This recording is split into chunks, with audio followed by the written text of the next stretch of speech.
The Rocket Review is sponsored by Why Not Saloon.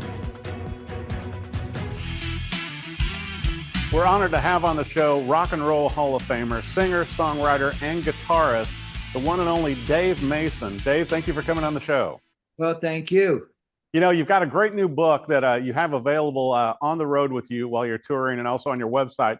It's not going to be fully released until September. Only Right. you know and I know. And this is a great picture of you on the front, but it's like, what an incredible book. I was telling you before we started the interview, Dave, I felt like I knew your history until I started delving into this. You've had a storied rock and roll career with some of the top legends in rock history. Yeah. I've been on a few significant records, I guess. Yeah, I would say more than a few, Dave. I mean, once again, even as a teenager, starting with Traffic, huge fan of myself, and I know a lot of our viewers are as well. But Feelin Alright, that you penned that song that has been recorded by over 150 other artists, including Joe Cocker. But I mean, what does that feel like now when you worked on this book with Chris Epting to talk about your career? What does it feel like to look back now, even though you're continuing to tour and perform, with the Traffic Jam tour? What does that feel like? I mean, obviously you're feeling all right because you're still touring and making music. Well, I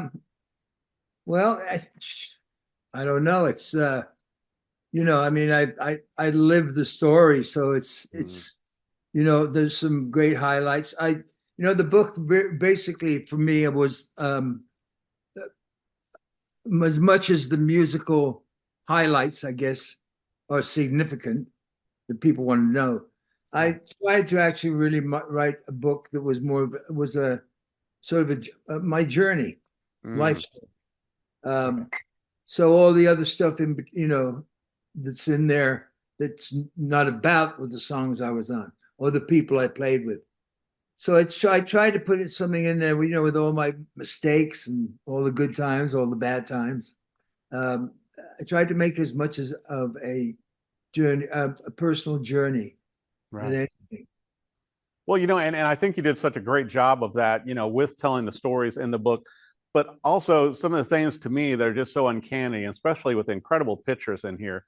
And certainly from, as a youth, being hospitalized and everything and bouncing back from that. But pictures of you and Jimi Hendrix and you play 12 string on All Along the Watchtower. Yeah, I played Watchtower, sang on Crosstown Traffic, and spent some time with him. And I was actually, it was when I left Traffic for the first time.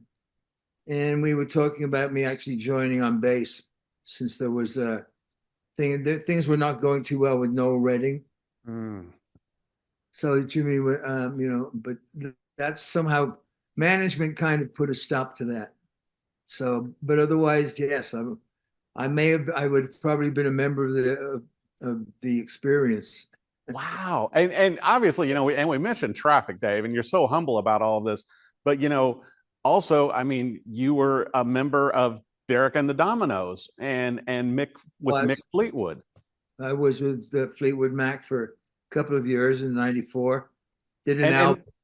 And I was going to say, not to mention your duo with Cass Elliott from the Mamas and the Papas.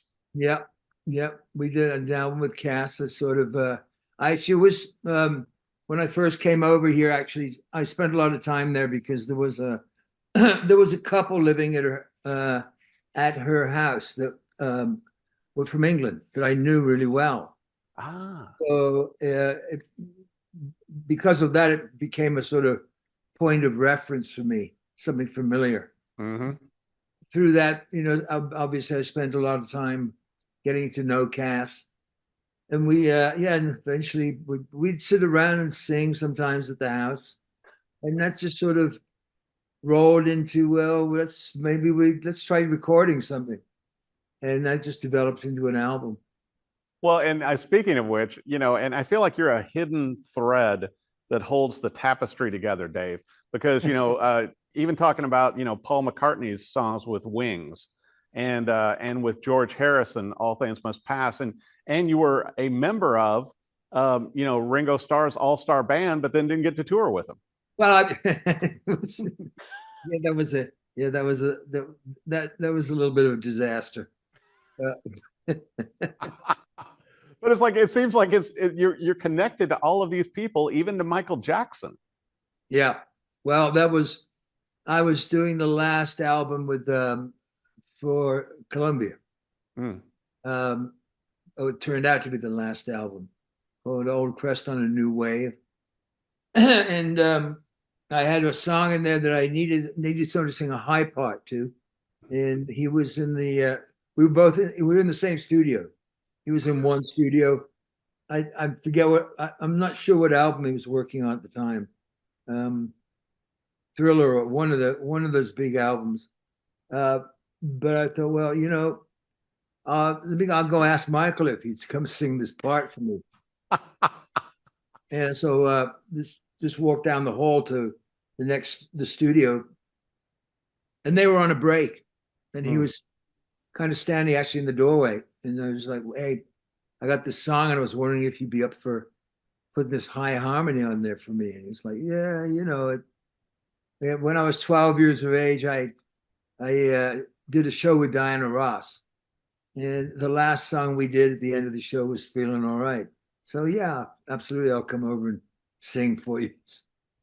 That's just amazing, though. I mean, it's like me walking next door here in the TV station going, hey, you want to come in and help me on this? And you did that with Michael Jackson and brought him in. But it's like, even on the back of the book, really, it's amazing, Dave. I mean, you've got blurbs written by Mick Fleetwood, Alice Cooper, Graham Nash, Sammy Hagar, Eric Clapton. I mean, the list of friends and everything that wanted to be a part of this book. And obviously, your story, your life, but it has to be humbling to look back and even to dig through these photos. How long did it take you to come up? 243 pages. I don't know how many photos, but they're amazing photos. How long did it take, Dave? Well, I mean, be honest with you, I'm sort of a very kind of private person, I guess. But left to my own devices, I probably would never have written a book. But I got some fans kept going, you need to write a book. You need to write a book. And then my wife, of course, got on my back about it, which put an end to that. So I had to go, okay. And then Chris Epting, who's the co-author, I came to a show, I guess, and he met with my wife and said, we really need to do a book. So I said, okay, it's and without Chris, without Chris, I would never have done it. Especially because me, I never kept a diary. So dates, places, times would never happen. So Chris was invaluable with the research, and then we did it the way we did it was he would do a lot of the research and then kind of sketch out some thoughts, and then I would write my what I would say if I see, yeah, I forgot about that. So, and then I would write, about that part. So it was very much collaborative effort. And as I say, it would never have gotten done without him. That's for sure. Well, it was very nice too, Dave, that Chris wrote the foreword for the book also, and so complimentary of you. And once again, Rock and Roll Hall of Famer, with Traffic, and you were in Traffic twice, and to share that stage, and then the story of, the drama ensued and all of those kinds of things. And I mean, do you feel like, those really, because everybody speaks so highly of you, Dave, for all the right reasons in the book and everything. Do you feel like with you and Steve Winwood and everything's been mended over the years, and everybody's at a good place?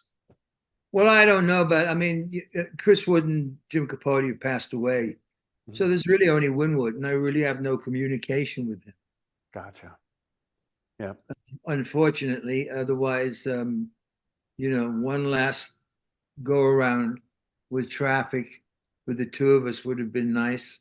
But it's not up to me. So, Right. But but I I, gotta hand it to you. yeah, but I'm out there with this tourist, doing Traffic Jam, Mhm. and so I incorporate some of Traffic songs. Some of them I've rearranged. Um, they're not exactly done the same way.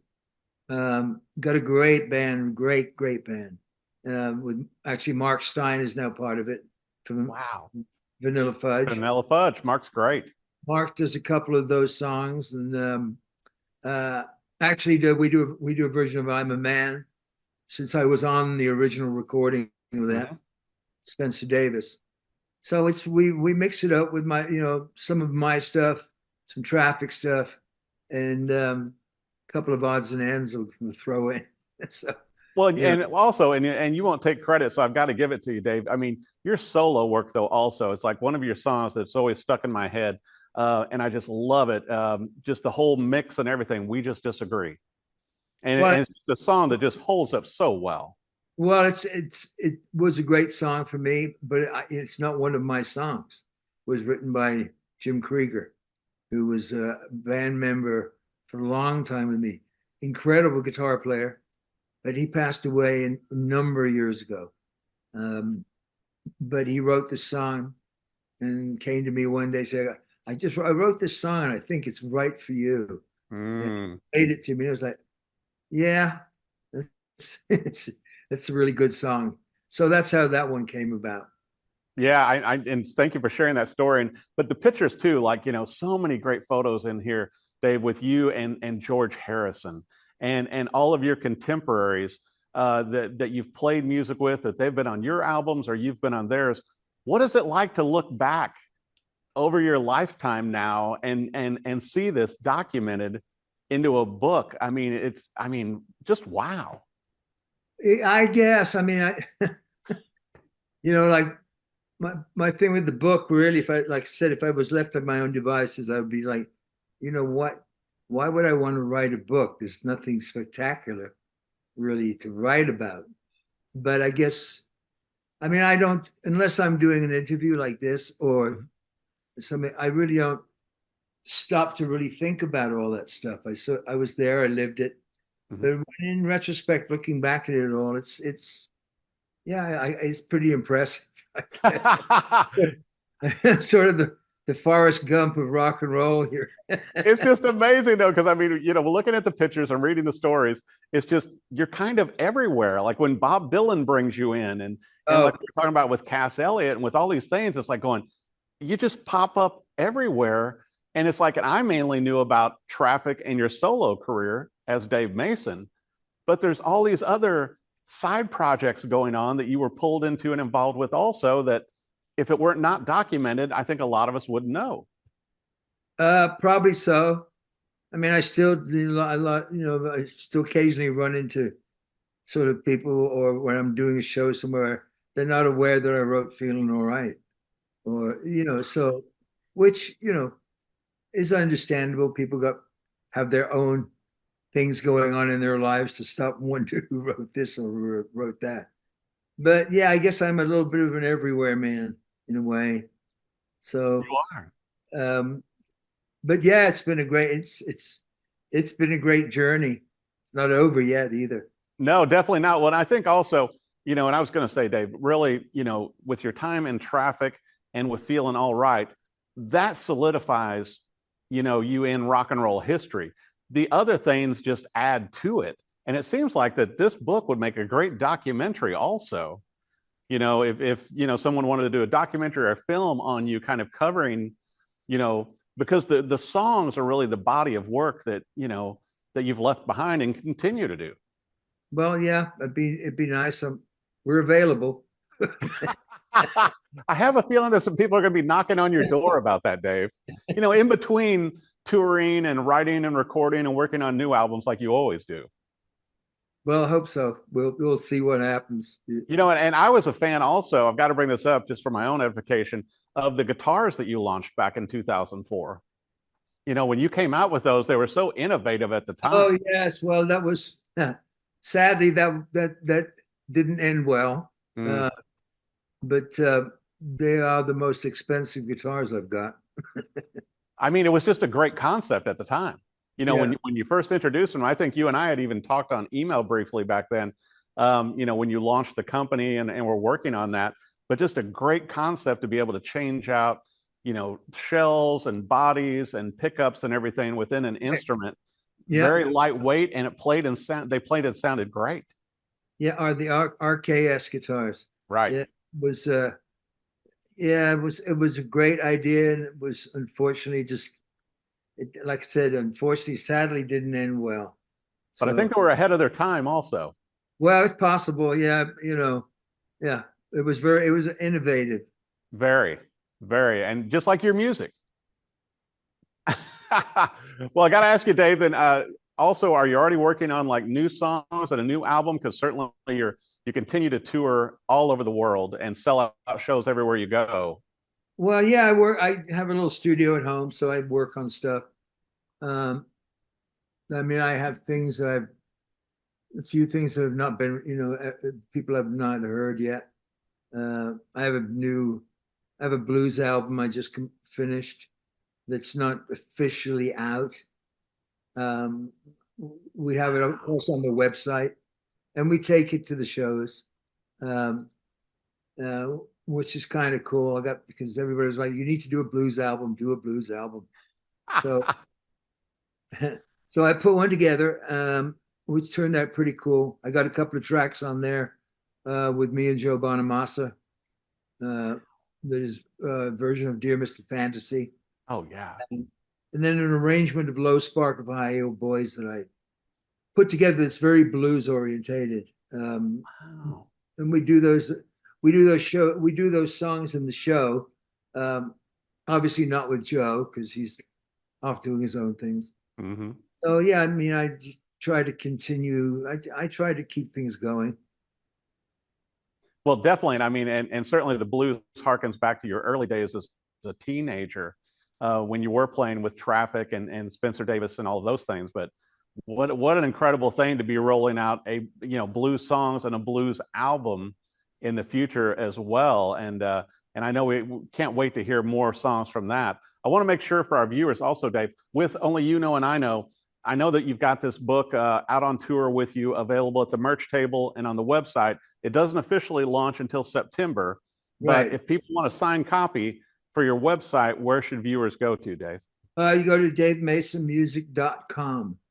And yes, we can do signed copies of the book. So that's my official website is davemasonmusic.com. Well, couldn't get Dave Mason. Somebody else has got it. Isn't that the way it goes? Yeah. Oh, well, I'll tell you what, it's such an incredible book. And I know, our viewers are going to want to get a copy of it and read it. What a great storied life you've lived and continue to live as you tour with the Traffic Jam tour that is out on the road and coming to cities near our viewers, so they want to come see you live. Can't wait to hear the blues album. Get your own copy. Only You Know and I Know. Dave Mason, co-written with Chris Epting. Incredible book, Dave.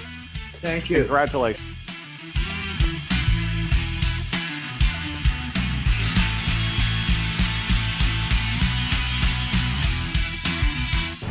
The Rocket Review is sponsored by Why Not Saloon.